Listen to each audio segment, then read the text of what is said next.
Hai semua, bertemu kita sekali lagi di dalam satu lagi pelajaran pendidikan moral tahun 5, unit ke-12, kerjasama. Ini merupakan kesinambungan daripada video yang lalu. Standar kandungan, amalan kerjasama dalam hidup bermasyarakat. Standar pembelajaran, menyenaraikan contoh amalan kerjasama dalam hidup bermasyarakat. Menghuraikan kepentingan amalan kerjasama dalam hidup bermasyarakat, menjelaskan kesan pengabaian amalan kerjasama dalam hidup bermasyarakat, dan yang terakhir, mengekspresikan perasaan berkaitan dengan amalan kerjasama dalam hidup bermasyarakat. Nota yang pertama, kerjasama dipupuk, tugasan sempurna. Berikut merupakan panduan aktiviti. Namun, dalam pembelajaran kali ini, kita tidak akan dapat melakukan aktiviti pembelajaran kooperatif. Oleh itu, kita akan meneruskan dengan perbincangan bagi setiap situasi yang diberikan. Dan kita akan membincangkan beberapa persoalan. Situasi yang pertama, beberapa gerai makanan di Kampung Siliau yang terletak di pekarangan bukit musnah dalam kejadian tanah runtuh. Persoalan yang pertama, apakah cara bekerjasama yang dapat dilakukan? Salah satu cara bekerjasama adalah dengan sama-sama membersihkan kawasan tanah runtuh. Yang kedua, apakah kepentingan bekerjasama? Kerja-kerja pembersihan dapat dilakukan dengan cepat.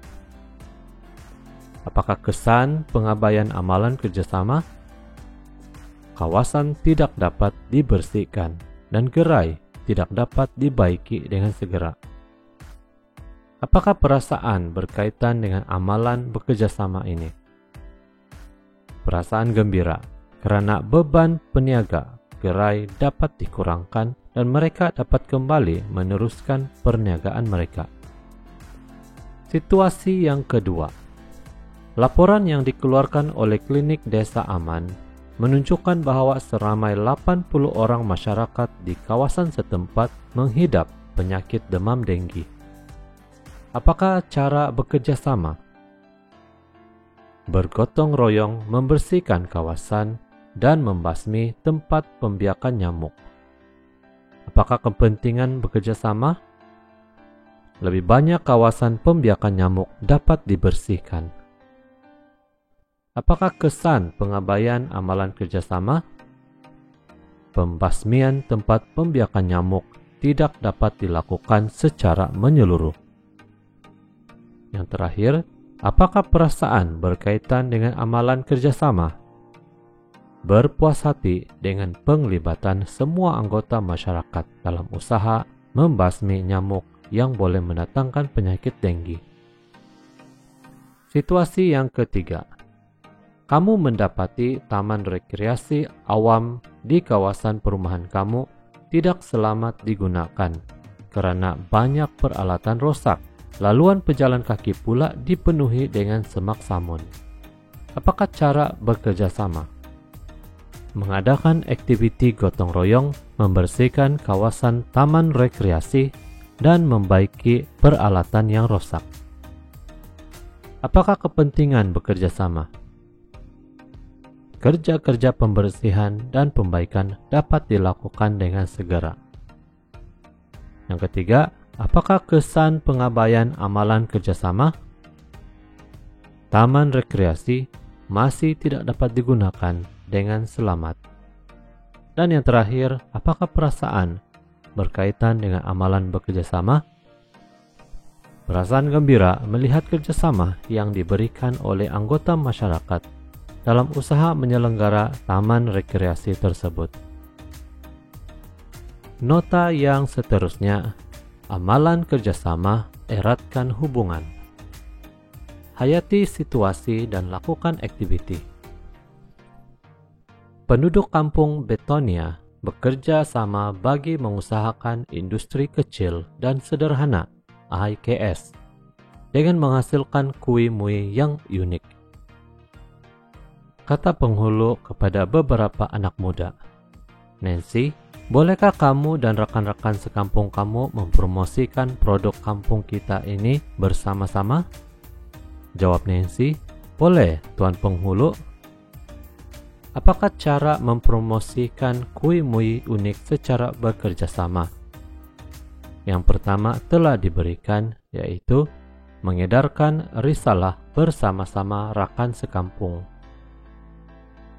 Cara lain untuk mempromosi Kui Mui adalah dengan mengiklan produk melalui media sosial dan membuat banner mempromosikan Kui Mui.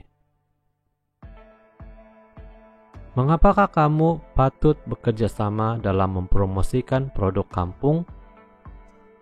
Sebab yang pertama adalah untuk mengeratkan hubungan dalam kalangan masyarakat.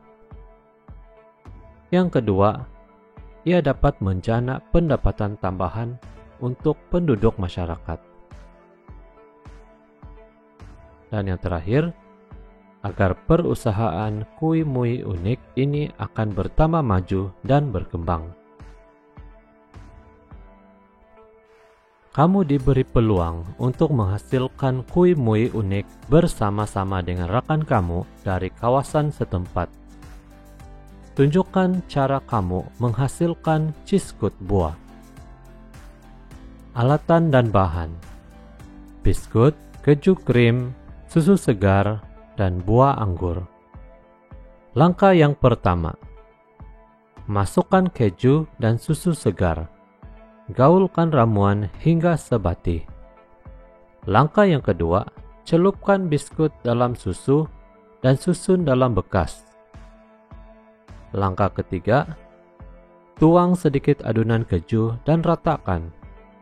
Ulangi langkah 2 dan 3 untuk setiap lapisan biskut. Hias hidangan dengan buah anggur. Dan yang terakhir, ciskut buah yang telah siap. Mari kita uji diri. Lengkapkan peta minda di bawah. Perhatikan gambar yang ditunjukkan dan kita akan melengkapkan peta minda. Terdapat 2 gambar yang ditunjukkan di sini. Dalam gambar yang pertama, penduduk di kampung tersebut mendapati banyak lubang pada lantai jembatan tersebut, dan ini boleh membahayakan pengguna jembatan. Dalam gambar yang kedua pula, kita melihat anggota masyarakat bekerja sama dalam membaiki dan menyelenggara jembatan tersebut. Apakah amalan kerjasama yang dapat kita perhatikan? Mereka bergotong royong membaiki jembatan. Apakah kepentingan amalan kerjasama di sini? Ia dapat mengeratkan hubungan di kalangan masyarakat, dan kerja pembaikan juga dapat disiapkan dengan cepat. Apakah kesan pengabaian amalan kerjasama? Kerja pembaikan menjadi lambat, dan jembatan tidak selamat digunakan. Apakah perasaan setelah bekerja sama? Puas hati melihat kerjasama yang ditunjukkan, dan teruja melihat penglibatan orang ramai dalam kerja pembaikan dan penyelenggaraan jembatan tersebut. Sekarang kita akan membuat beberapa aktiviti di dalam buku kerja kita. Yang pertama, tulis perasaan kamu tentang amalan kerjasama dalam hidup bermasyarakat. Kita akan membaca pernyataan dan kita akan menyatakan apakah perasaan. Soalan yang pertama telah diberikan jawaban. Saya berasa teruja melihat semangat kerjasama yang ditunjukkan oleh anggota masyarakat. Yang kedua, saya berasa selesa apabila anggota masyarakat setuju menyertai aktiviti anjuran kawasan penempatan. Yang ketiga, saya dan anggota masyarakat puas hati apabila dapat menghulurkan bantuan mengangkat barang. Yang keempat, saya berasa bersyukur apabila mangsa banjir diberikan bantuan keuangan dan rumah mereka dibersihkan.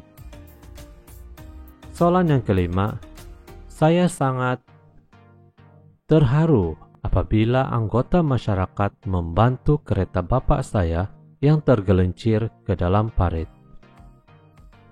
Yang keenam, saya berasa kecewa apabila terdapat anggota masyarakat yang tidak mahu bekerja sama apabila menjalankan aktiviti. Yang ketujuh, saya berasa bangga apabila anggota masyarakat menghulurkan bantuan kepada seorang ibu tunggal yang daif. Soalan yang terakhir, saya berasa sedih apabila anggota masyarakat bersikap sombong dan enggan menyertai aktiviti kemasyarakatan. Muka surat yang seterusnya, kita perlu menjawab soalan objektif. Soalan yang pertama, apakah masyarakat dalam kerja amal dapat membantu golongan yang memerlukan? Yang pertama, menyertai. Yang kedua, bersama-sama. Yang ketiga, menyombong diri. Dan yang keempat, tidak mempedulikan. Jawaban yang betul adalah menyertai dan bersama-sama. 1 dan 2, jawabannya adalah E. Soalan yang kedua, urusan kerja yang susah akan menjadi mudah bertepatan dengan amalan. Pertama, mementingkan diri. Yang kedua, bekerja sama. Yang ketiga, tolong menolong. Yang keempat, gotong royong. Jawabannya adalah 2, 3, dan 4. Jawabannya adalah D. Soalan yang ketiga. Yang berikut merupakan pernyataan amalan kerjasama terhadap anggota masyarakat, kecuali memberi alasan apabila diajak menyertai aktiviti kemasyarakatan. Yang kedua, menjayakan aktiviti sukaneka. Yang ketiga, menganjurkan jualan amal.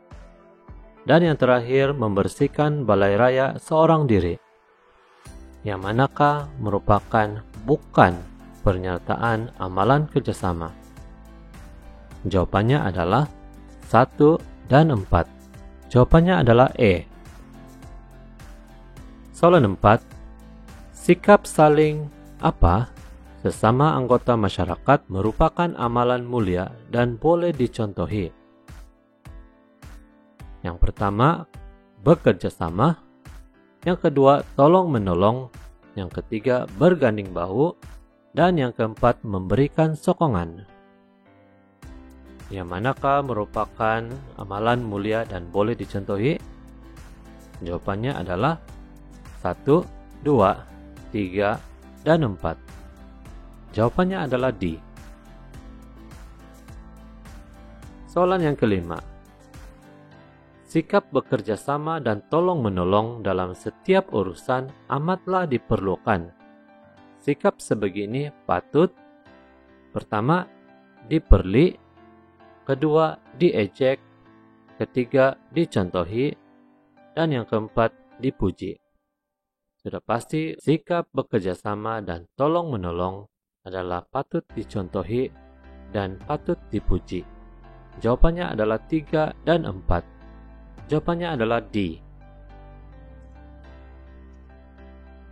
Soalan yang terakhir, apabila semua anggota masyarakat bekerja sama, urusan yang sukar akan menjadi pertama, mudah, kedua, senang, ketiga, susah, keempat, lambat.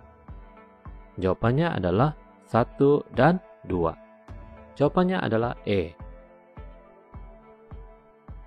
Bagian yang terakhir ini, murid-murid dikehendaki untuk memberi jawaban yang jujur. Soalan yang pertama, wajarkah kamu bekerja sama dalam melakukan kerja amal? Sudah pasti wajar, tetapi bagaimana dengan Anda? Yang kedua, wajarkah kamu tidak menyertai aktiviti gotong royong yang dianjurkan? Yang ketiga, wajarkah kamu meluangkan masa dan tenaga membersihkan balai raya bersama anggota masyarakat? Apakah jawaban Anda? Ya atau tidak? Yang keempat, wajarkah kamu mencontohi anggota masyarakat bekerja sama menjayakan Sokaneka? Ya atau tidak? Yang kelima, wajarkah kamu bersama-sama anggota masyarakat menyambut Hari Keluarga untuk mengeratkan silaturahim? Yang keenam, wajarkah kamu memberikan ide dan pendapat bagi menjayakan program pelihara alam sekitar? Yang ketujuh, wajarkah kamu bersama-sama anggota masyarakat menyusun meja dan kerusi semasa sambutan perayaan? Yang keempat, wajarkah kamu menunjukkan contoh teladan amalan kerjasama kamu terhadap sesama anggota masyarakat? Yang kesembilan, wajarkah kamu menghulurkan bantuan untuk anggota masyarakat yang kurang berkemampuan? Dan yang terakhir, wajarkah kamu memberikan pandangan dan pendapat yang bernas untuk kesejahteraan dan keharmonian anggota masyarakat? Berikan jawaban kamu dengan jujur. Sampai di sini sahaja pelajaran kita pada hari ini. Ingat, bersendirian kita akan lemah, tetapi apabila kita bersatu, kita akan kuat. Amalkan semangat bekerja sama di dalam hidup bermasyarakat.